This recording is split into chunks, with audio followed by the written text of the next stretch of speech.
तो दशरथ अधीर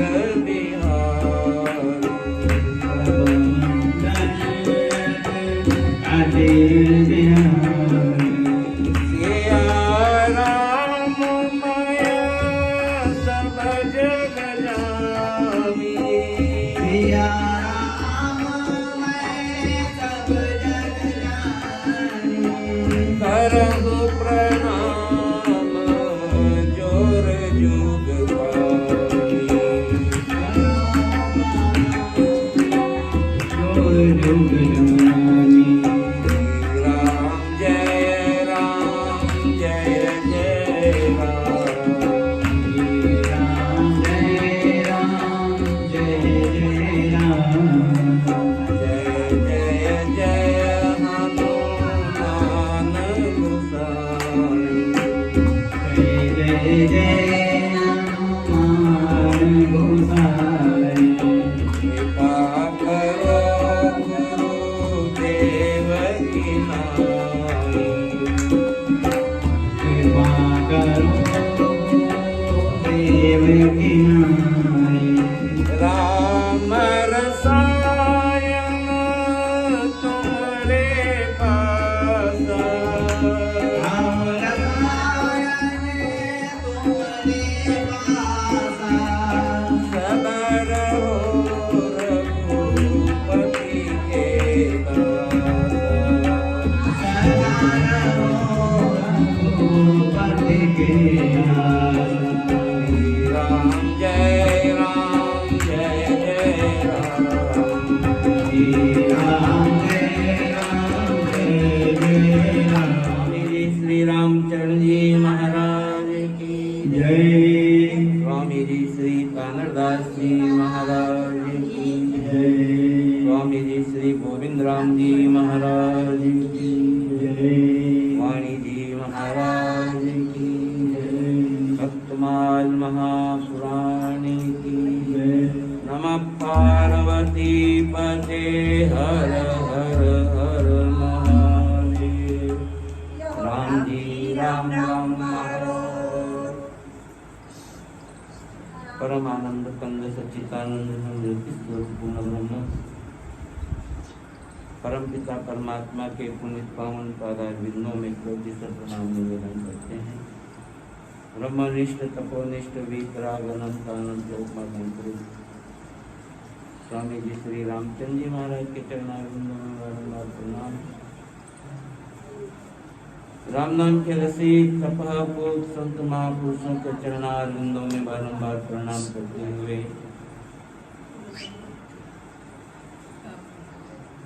श्रद्धा वात्सल्य ममता में माता बहनों श्रद्धालु मुमुक्षु भाइयों, जैसा कि हम आपको सत्संग के माध्यम से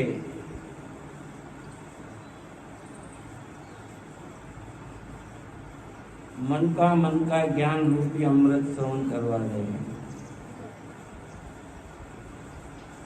जैसे माला के 108 मन का होते हैं, ऐसे ही हमारे इस मन के 108 ज्ञानामृत मन का माने गए हैं और विद्वानों ने संतों ने उस मनके को अनुभव करके और संग्रह करके और सबको बांटने का प्रयत्न किया है और ऐसा अवसर हमें भी ग्रहण करने का प्राप्त हुआ है। जिस तरह से प्रसाद बांटा जाता है ऐसे ज्ञानामृत प्रसाद बांटा जाता है और खाने का प्रसाद तो हाथ में लिया जाता है, लेकिन ये एक ऐसा प्रसाद है जिसको कान रूपी दोनों के द्वारा, कर्ण रूपी ये दोने हैं, ये दोने काम, इनके द्वारा इन ज्ञानामृत को जो है प्रसाद को पिया जाता है, ज्ञान रूपी प्रसाद। तो ऐसा जो है कल हमने आपको बताया था, जीवन में जो आलसी बना रहता है उसे समझो वो बीमार है। आलसी प्राणी, आलस्य का त्याग जो करता है उसके जैसा तो कोई इंसान ही नहीं है। आलस एक बीमारी है और इस बीमारी को कभी नहीं पालना चाहिए। इसलिए यहाँ कहा है जो हमेशा आलसी बना रहता है उसे समझो बीमार है। और अपने समय जो कहते हैं कि बस ट्रक, ये जो गाड़ियों में बैठते हैं बड़े बड़े लोग या सामान्य लोग या कोई भी प्राणी, गरीब अमीर कोई भी वाहन का प्रयोग करता है, बैठते हैं जब तो बड़ा अच्छा लगता है, बड़ा सुंदर लगता है। जब गाड़ी चलती है रास्ते में खराब हो जाती है तब फिर जो है जो बैठे होते हैं ना उन्हीं को फिर बाहर में है ना उसको धक्का लगाना पड़ता है उतर के, फिर भी नहीं चलती, फिर भी धक्का लगाते लगाते हमारे श्वास फूल जाते हैं, दम फूलने लगता है, हाथ पांव फूल जाते हैं, लेकिन वो गाड़ी चलती नहीं। ऐसी गाड़ी के लिए कहा कि बस ट्रक वो खराब जो धक्का मार है, जो धक्का मार प्लेट कहते हैं, धक्का मार प्लेट है, धक्का प्लेट। तो ऐसी गाड़ी जो है इसके लिए तो हमारे कलाकारों ने, गायक कलाकारों ने बहुत बढ़िया गाना लिखा है, चल चल चल मेरे साथी ओ मेरे हाथी, चले चल कटारा खींच के, चले आ धक्का मार, बंद है मोटर कार। ये पुराने जमाने का गाना है भाई। ऐसे इन बातों को समझना चाहिए, ये समझने वाली बातें हैं, ध्यान रखने वाली बातें हैं। और हम चुनाव में वोट डाल करके किसी को एक को खड़ा करके नेता बनाते हैं, फिर वो नेता जीत जाता है, उसके बाद में फिर वो नेता हमारा ध्यान रखता है? लेकिन कहते हैं कि नेता अच्छा हुआ है जो सबके सुख दुख में हमेशा तैयार है, वो नेता सबसे बढ़िया है? और वो नेता किस काम का? जो घर पे जाएं, ऑफिस में जाएं और फिर वो हमको टाइम दे, फिर मिले ही नहीं 2-2, 3-3, 4-4 दिन तक। उनके नेताओं के तो नौकर चाकर ही नेता हो जाते हैं। साहब अभी नहीं मिलेंगे, बाद में आना। और जब वोट लेना होते हैं तो वो नंगे पांव ही हमारे घर आ जाते हैं पैदल चल के, हमको वोट देना साहब। अस्तु। और कहते हैं कलयुग में चहुं दिशि हाहाकार है।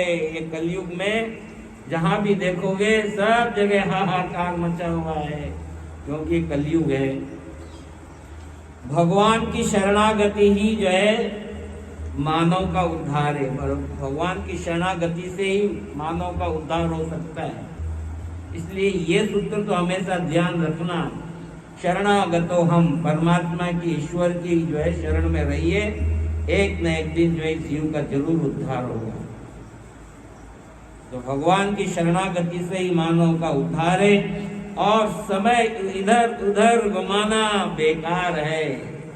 ये एक एक जैसे 84 लाइन है ना, 84 बॉल की एक एक लाइन, ऐसे ये ज्ञान की एक एक लाइन है, ये एक एक मन का है जो मैं आपको बताने का प्रयत्न कर रहा हूँ। आप लोग समझने की कोशिश करें। इधर उधर समय गंवाना बेकार, यहाँ बैठे वहाँ बैठ गए, टाइम पास कर रहे हैं साहब, ताश खेलने बैठ गए, जुआ खेलने बैठ गए, शराब पीने बैठ गए, और नहीं तो ले यार तम्बाकू खाएं, ले यार बीड़ी पिए, ले यार गप्पे मारे। बहुत से लोग जो बुला बुला करके इधर उधर की बातें करने के लिए बिठा देते हैं।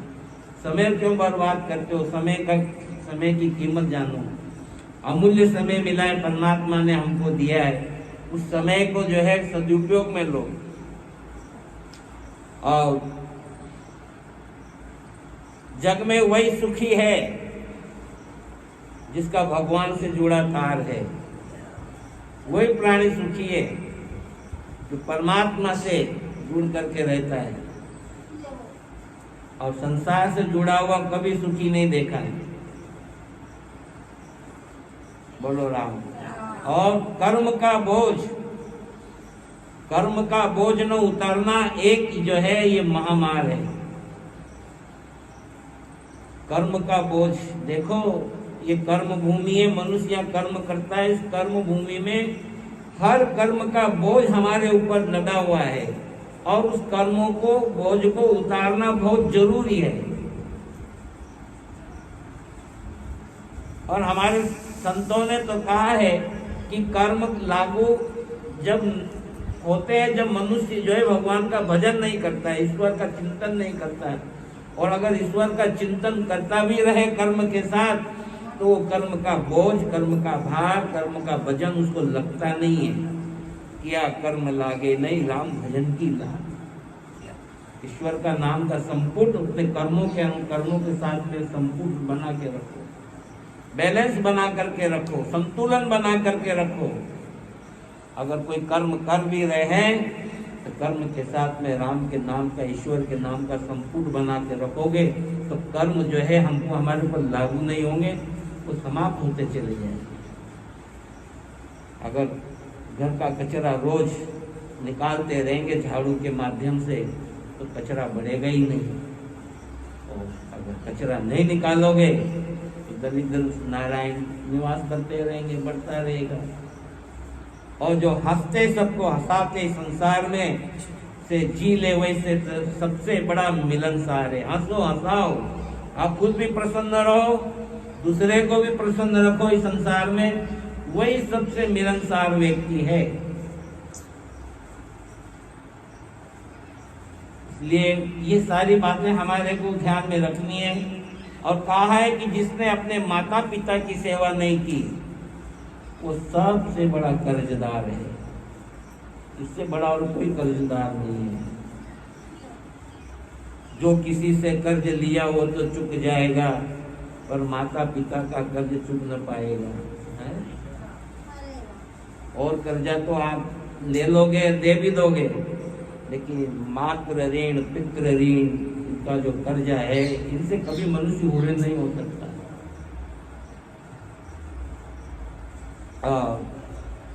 हवन के लिए सबसे बढ़िया लकड़ी होती है देवदार।